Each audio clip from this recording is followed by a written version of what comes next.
Assalamualaikum warahmatullahi wabarakatuh. Apa khabar semua anak-anak murid cikgu tahun 5 Hari ini kita nak belajar tajuk baru. Cuba kamu teka apakah tajuk kita pada hari ini Tengok ada gambar sikit, ada video sikit hari ini. Okey, apa ni? Kat kawasan sejuk tadi, kat kawasan ada air apa tadi?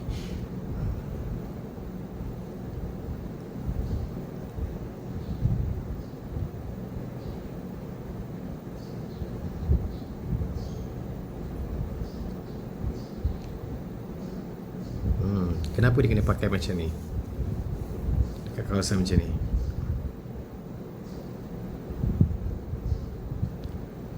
Kenapa kerbau suka buat macam ni? Kenapa dia suka berkubang? Kenapa agaknya?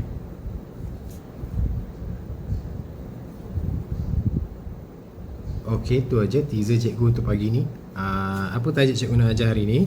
Okey, hari ni kita akan belajar tajuk haba. Kita baca sikit cerita dia ni. Cuaca panas hari ni. Saya berasa dahaga, ibu. Baiklah, kita singgah sebentar di gerai sana untuk membeli minuman sejuk. Terima kasih, ibu. Lepas tu dia pergi beli minuman. Makcik, boleh berikan saya ais lebih? Dia nak minta ais sebab dia rasa panas. Lihat Chan, kabel elektrik mengenduk apabila cuaca panas. Okey. Perasan tak kalau waktu tengah hari kabel elektrik ni dia akan mengendur macam ni.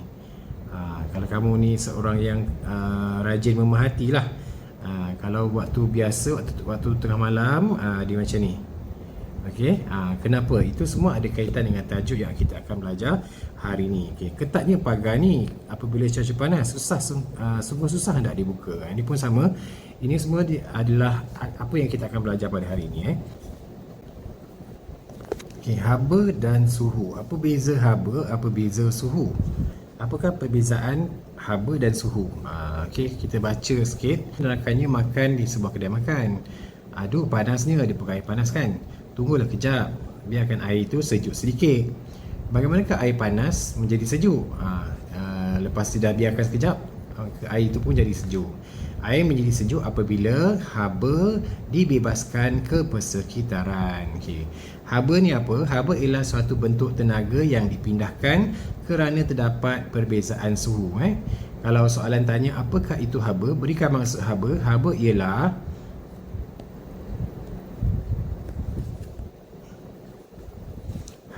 suatu bentuk tenaga yang dipindahkan kerana terdapat perbezaan suhu. Okey. Ulang balik, cikgu tanya apakah itu haba? Haba ialah suatu bentuk tenaga yang dipindahkan kerana terdapat perbezaan suhu. Okey. Suatu bahan akan menjadi lebih panas apabila menerima haba. Okey. Bahan akan menjadi lebih panas apabila menerima haba. Satu bahan akan menjadi lebih sejuk apabila kehilangan haba. Bahan akan menjadi lebih sejuk apabila kehilangan haba. Okey, cikgu akan terangkan secara lebih detail. Ini ada cawan tadi yang berisi air panas tadi kan. Okey. Kenapa kita rasa, kenapa cawan ni menjadi panas? Cawan ni menjadi panas kerana dia menerima haba. Bahan menjadi panas apabila menerima haba. Okey. Cawan ni jadi panas sebab dia terima haba daripada air panas dekat dalam ni. Okey. Selepas 5 minit, katakan 5 minit, air tu menjadi sejuk. Air panas tadi dia pun jadi sejuk. Dia tak panas macam tadilah. Kamu letakkan tangan kamu, kata dah tak panas dah, macam yang kawan yang dalam buku teks tadi cakap kan. Kenapa cawan ni menjadi sejuk pula? Cawan ni menjadi sejuk sebab dia kehilangan haba. Mana pergi haba tadi? Mula-mula tadi air panas tadi pindah ke gelas, dan gelas tadi, haba daripada gelas tadi pindah pula ke persekitaran. Dia pergi ke persekitaran. Dia pergi ke semua persekitaran. Jadi lama-lama dia menjadi sejuk. Okey. Sebab itu yang dimasukkan dengan bahan menjadi sejuk apabila kehilangan haba. Kenapa macam tu? Sebab haba ni sifat dia mengalir, okey. Haba ni sifat dia mengalir daripada bahan yang lebih panas ke bahan yang lebih sejuk, okey. Sebab tadi kan dikata haba tu apa? Haba ialah suatu bentuk tenaga yang dipindahkan kan, yang dipindahkan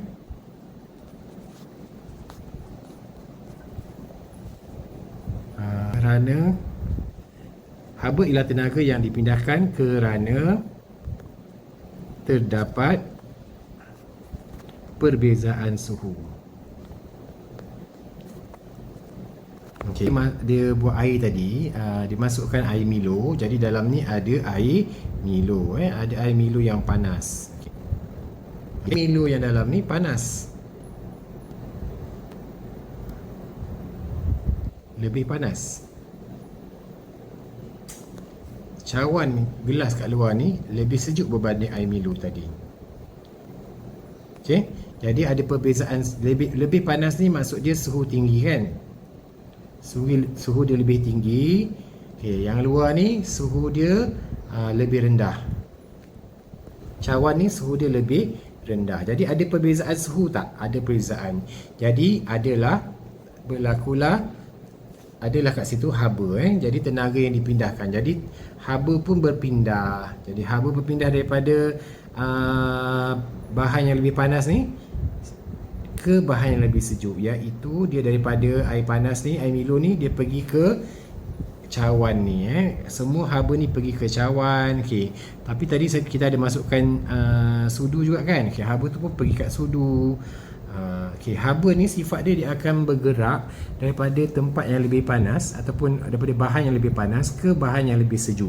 Okay, dia sekarang ni Milo ni lebih panas, dia akan mengalir ke cawan dan juga sudu yang lebih sejuk. Sekarang ni bila dia dah mengalir, sekarang ni dia akan berhenti mengalir apabila suhu mereka adalah sama. Jadi bila dia dah mengalir ni sampai suhu dia sama, suhu sama, dia tak mengalir dah. Okay, sekarang ni suhu cawan dan juga air Milo dan juga sudu ni berbanding dengan persekitaran luar ni, ini masih lagi lebih panas. Jadi apa dia buat? Dia akan berpindah lagi ke persekitaran. Itu sifat haba, dia akan sentiasa mengalir. Dia mengalir keluar haba ni sehinggalah suhu mereka sama. Maknanya sampailah 5 minit, kamu rasa tadi panas kan mula-mula, lepas 5 minit suhu tu mula-mula dia dah bergerak, haba tu dah bergerak ke cawan, lepas tu dia bergerak ke sudu, lepas tu sekarang dia bergerak pula ke persekitaran. Akhirnya haba tu pun sama sehingga suhu yang air Milo, suhu cawan, suhu sudu ni sama dengan suhu persekitaran. Jadi bila kamu pegang dengan tangan, kamu akan rasa tadi air ni panas, sekarang air ni dah sejuk sebab haba telah dipindahkan daripada air Milo pergi ke cawan, pergi ke sudu dan akhirnya berpindah ke persekitaran. Okey, itulah dimaksudkan dengan haba. Haba ialah tenaga yang dipindahkan. Okey.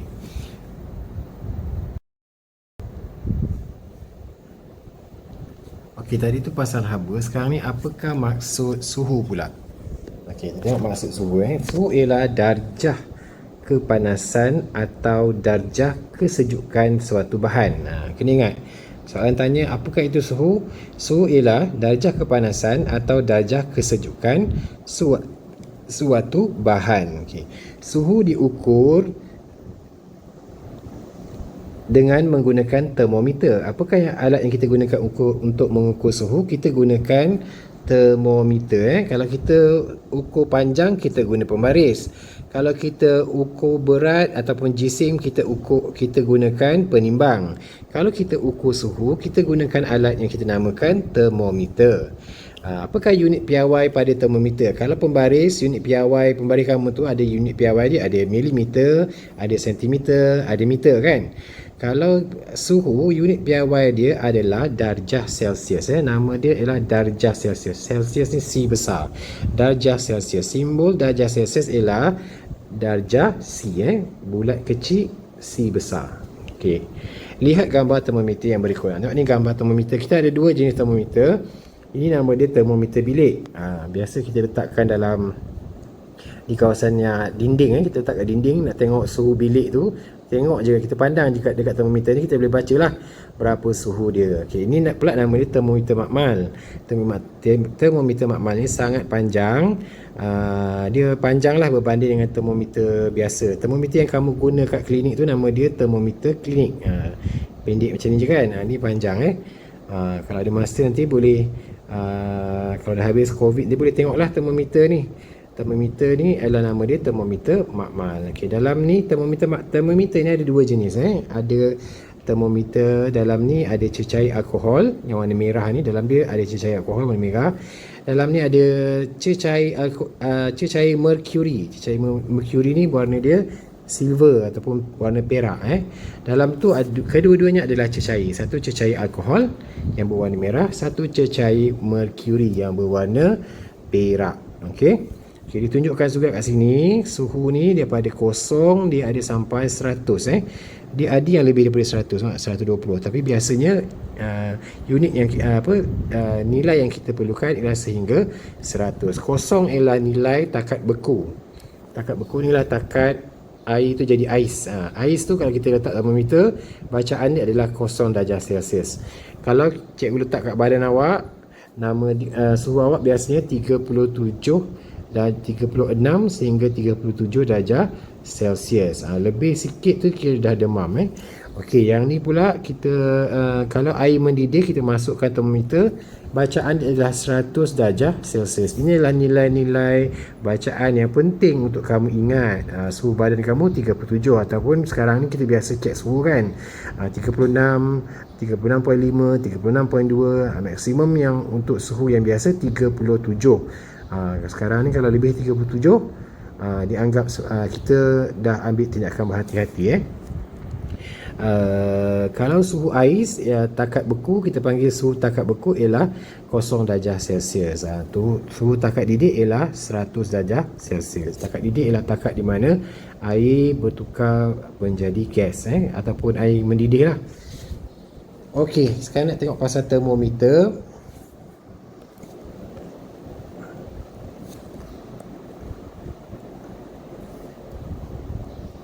Cecair di dalam termometer akan mengembang atau mengecut apabila terdedah kepada suhu persekitaran yang berbeza. Cecair ni dia akan mengembang atau mengecut apabila terdedah kepada suhu persekitaran yang berbeza. Okay, tengok ni, apabila suhu bahan menurun, aras cecair di dalam termometer menurun kerana cecair tersebut mengecut. Cecair dalam termometer ni yang ni nama dia alkohol yang merah kan. Kalau yang perak tu nama dia merkuri. Apabila suhu bahan menurun, aras cecair itu pun akan turun kerana cecair itu mengecut. Jadi bila mengecut, cecair itu menjadi lebih pendek. Cecair ni memang ada kat dalam termometer ni. Okay. Apabila suhu bahan meningkat, aras cecair dalam termometer meningkat kerana cecair tersebut mengembang. Okey. Cikgu lukis sikitlah yang ni. Ni termometer tu.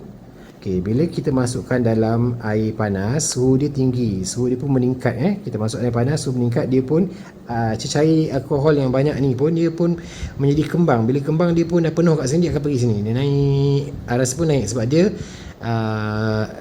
kerana dia mengembang. Okey, bila bila dia masuk dalam air yang sejuk, dia akan mengecut. Jadi dia mengecil balik, masuk balik. Macam itulah. Jadi bila kita masuk dalam air panas, dia akan mengembang. Dia punya aras cecair itu akan naik, mengembang. Bila kita masukkan dalam air sejuk, bacaan tu aras cecair merkuri itu akan menurun.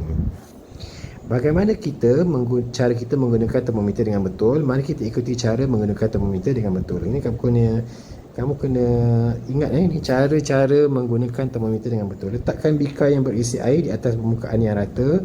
Letakkan bikar yang ada air di atas permukaan yang rata. 2. Pegang bahagian atas termometer secara menegak. Pegang termometer ni secara menegak. 3. Masukkan termometer ke dalam bikar. Pastikan berbuli termometer terendam dan tidak menyentuh bahagian dasar. Okey. Ni ujung ni nama dia berbuli. Ni ujung nama dia berbuli termometer. kita kena rendam, tapi kita jangan sampai cecah dasar. Kita rendam kat tengah-tengah air tu. Okay, contoh air ni kan, air ni tinggi ni, kita rendam sampai berhenti kat sini. Okay, jangan rendam sentuh bawah, jangan untuk mendapatkan bacaan yang tepat. Okay. Berhenti kat tengah-tengah. Pastikan dia terendam dan berada dan tidak menyentuh bahagian dasar. Kemudian keempat, setelah aras cecair di dalam termometer menjadi tetap, laraskan kedudukan mata pada aras meniskus termometer untuk mengambil bacaan suhu. Ini yang penting kamu ketahui, laraskan mata pada bacaan aras meniskus. Sebut sikit aras meniskus. Meniskus. Aras meniskus. Sebut sikit aras meniskus. Aras meniskus ni apa? Okey, aras meniskus ni adalah satu aras yang kamu kena tahu. Okay.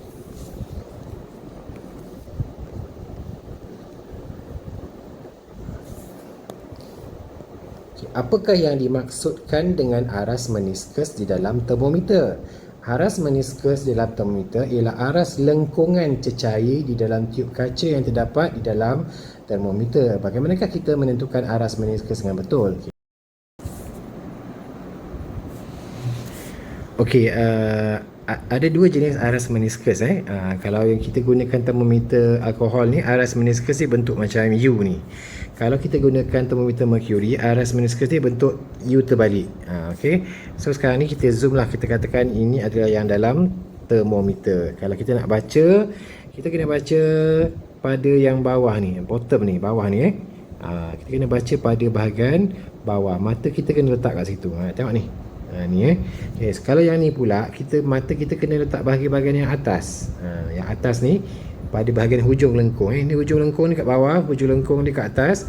Baca yang belah atas. Okey, mata awak mesti ada kat sini. Ni penting untuk mengetahui nilai bacaan yang betul. Kalau guna termometer alkohol, aras meniskus dia berbentuk U macam ni. Kita baca dekat bahagian hujung lengkung yang berada di bawah. Kalau aras meniskus mercury, bentuk lengkungan dia seperti ini, kita akan baca hujung lengkung dia yang berada di bahagian atas. Tengok mata dia. Kamu kena gerakkan badan badan kamu ni kena turun bawah untuk selaraskan mata secara setentang dengan aras meniskus.